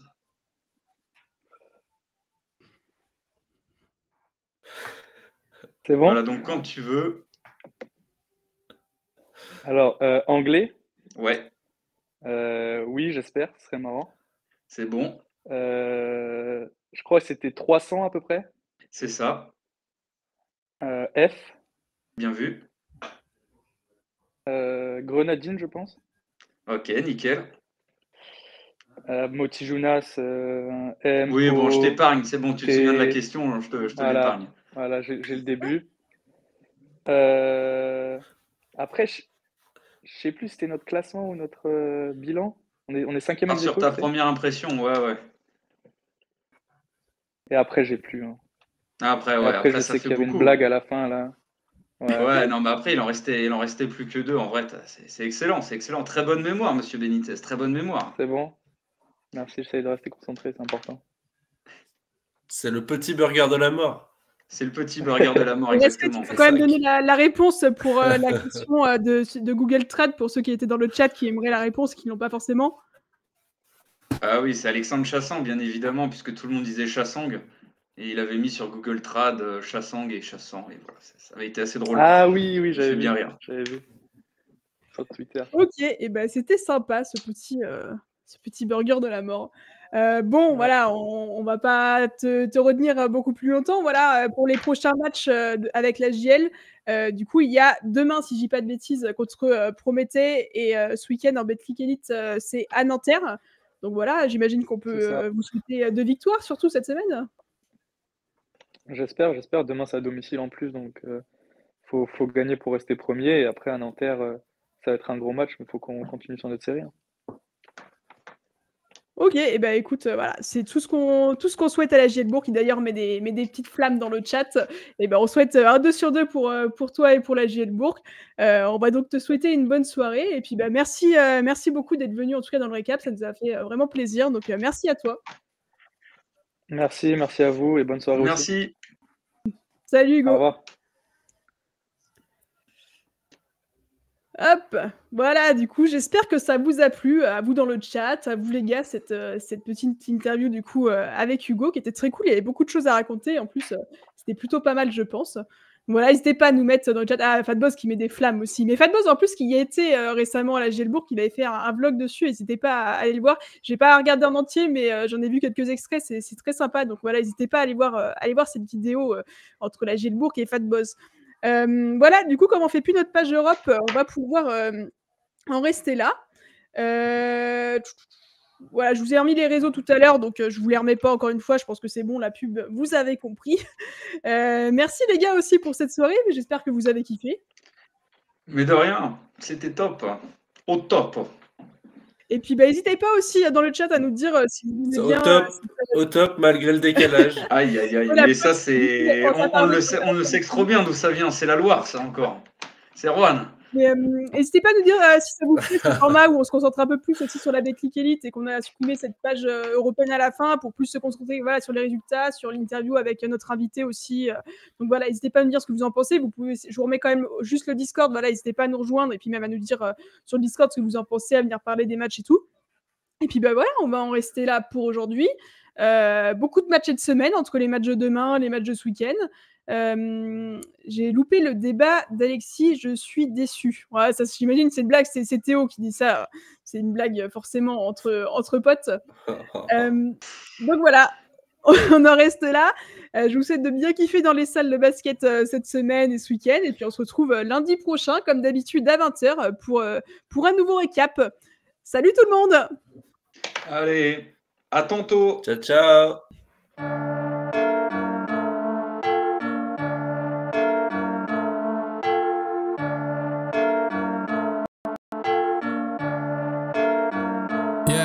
Feel like John Moran, need a triple-double. Told him check the stats, yeah, I got a couple. I don't drop the ball, now I never fumble. I'm the MVP, now I feel like Russell. Feel like John Moran, need a triple-double. Told him check the stats, yeah, I got a couple. I don't drop the ball, now I never fumble. I'm the MVP, now I feel like Russell. Yeah, I need it now, told him on the lay. I've been moving dog, yeah, I'm on the way. I don't hear the talk, don't care what they say. I don't got no patience, I can't ever wait. I've been trying to get it, running up all these digits. And I've been in the gym, I've been up doing minutes. I just put in that work, told them it's strictly business. And I see through the face, they all just burning bridges. Feel like John Moran, need a triple-double. Told him check the stats, yeah, I got a couple. I don't drop the ball, now I never fumble. I'm the MVP, now I feel like Russell. Feel like John Moran, need a triple-double. Told him check the stats, yeah, I got a couple. I don't drop the ball, now I never fumble. I'm the MVP, now I feel like Russell. Yeah, they don't want it done like I want it, dog. Yeah, they say they want it, then they took the summer off. I've been going down the list, checking numbers off. I was checking on your numbers, told them something's off. I was at the bottom, now you know I'm climbing. Now they sending deals, they know I ain't signing. They been trying to sell it, they know I ain't buying. When they send a text, dog, I ain't replying. Feel like John Moran, need a triple-double. Told him check the stats, yeah, I got a couple. I don't drop the ball, now I never fumble. I'm the MVP, now I feel like Russell. Feel like John Moran, need a triple-double. Told him check the stats, yeah.